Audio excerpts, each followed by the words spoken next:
اسے مانتی ہے دنیا،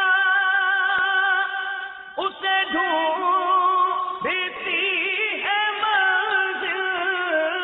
اسے ڈھونڈتی ہے منزل، رہے عشق مصطفیٰ پہ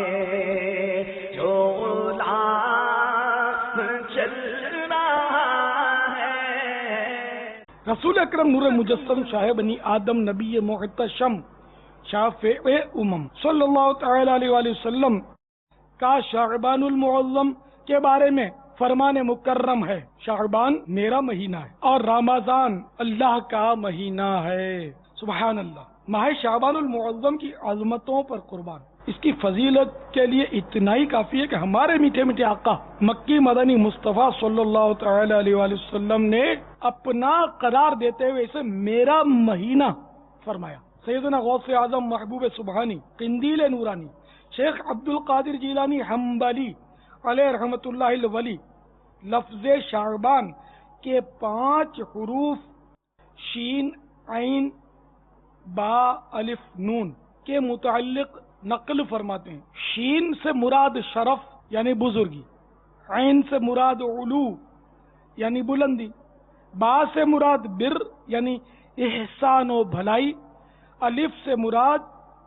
الفت اور نون سے مراد نور ہے۔ تو یہ تمام چیزیں اللہ تعالیٰ اپنے بندوں کو اس مہینے میں عطا فرماتا ہے۔ یہ وہ مہینہ ہے جس میں نیکیوں کے دروازے کھول دیے جاتے ہیں، برکتوں کا نزول ہوتا ہے، خطائیں مٹا دی جاتی ہیں اور گناہوں کا کفارہ ادا کیا جاتا ہے۔ خیر البریہ سید الورا جناب محمد مصطفیٰ صلی اللہ تعالی علیہ وآلہ وسلم پر درود پاک کی کثرت کی جاتی ہے، اور یہ نبی مختار صلی اللہ تعالی علیہ وآلہ وسلم پر درود بھیجنے کا مہینہ ہے۔ حضرت سیدنا انس بن مالک رضی اللہ تعالیٰ عنہ فرماتے ہیں ماہ شعبان کا چاند نظر آتے ہی صحابہ کرام علیہم الرضوان تلاوت قرآن کی طرف خوب متوجہ ہو جاتے، اپنے اموال کی زکوٰۃ نکالتے تاکہ غرباء و مساکین مسلمان ماہ رمضان کے روزوں کے لیے تیاری کر سکیں۔ حکام قیدیوں کو طلب کر کے جس پر حد یعنی سزا قائم کرنا ہوتی اس پر حد قائم کرتے، بقیہ میں سے جن کو مناسب ہوتا انہیں آزاد کر دیتے، تاجر اپنے قرضے ادا کر دیتے،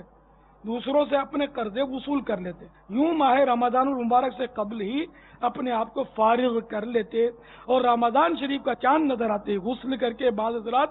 اعتکاف میں بیٹھ جاتے۔ میٹھے میٹھے اور پیارے پیارے اسلامی بھائیوں، ہمارے دلوں کے چین سرور کونین نانا حسنین صلی اللہ تعالی علیہ وآلہ وسلم ماہ شعبان میں کثرت سے روزے رکھنا پسند فرماتے۔ حضرت سیدنا عبداللہ بن ابی قیس رضی اللہ تعالی عنہ سے مروی ہے کہ انہوں نے ام المومنین سیدتنا عائشہ صدیقہ رضی اللہ تعالی عنہا کو فرماتے سنا، میرے سرتاج صاحب معراج صلی اللہ تعالی علیہ وآلہ وسلم کا پسندیدہ مہینہ شعبان المعظم تھا کہ اس میں روزے رکھا کرتے، پھر اسے رمضان المبارک سے ملا دیتے۔ حضرت سیدنا اسامہ بن زید رضی اللہ تعالیٰ عنہ فرماتے میں نے عرض کی یا رسول اللہ صلی اللہ تعالی علیہ وآلہ وسلم، میں دیکھتا ہوں کہ جس طرح آپ صلی اللہ تعالی علیہ وآلہ وسلم شعبان میں روزے رکھتے ہیں اس طرح کسی بھی مہینے میں نہیں رکھتے۔ فرمایا رجب اور رمضان کے بیچ میں یہ مہینہ ہے، لوگ اس سے غافل ہیں، اس میں لوگوں کے اعمال اللہ رب العالمین عز و جل کی طرف اٹھائے جاتے ہیں، اور مجھے یہ محبوب ہے کہ میرا عمل اس حال میں اٹھایا جائے کہ میں روزہ دار ہوں۔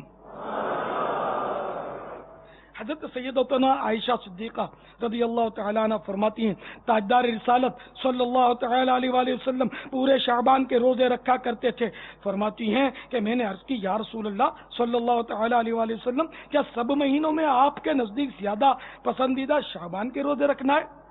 تو محبوب رب العباد صلی اللہ تعالی علیہ وآلہ وسلم نے ارشاد فرمایا اللہ عز و جل اس سال مرنے والی ہر جان کو لکھ دیتا ہے، اور مجھے یہ پسند ہے کہ میرا وقت رخصت آئے اور میں روزے دار ہوں۔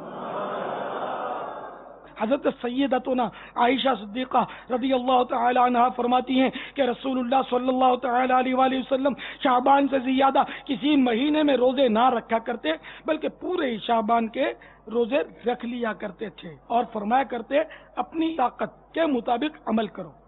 کہ اللہ عز و جل اس وقت تک اپنا فضل نہیں روکتا جب تک تم اکتا نہ جاؤ. جو پورے شعبان کے روزے کی جو حدیث ہے نا،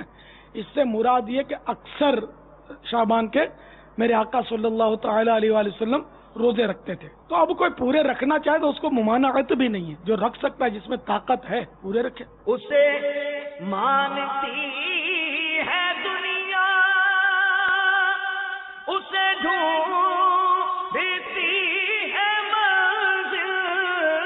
اسے ڈھونڈتی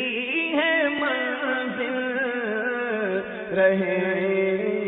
عشق مصطفیٰ پہ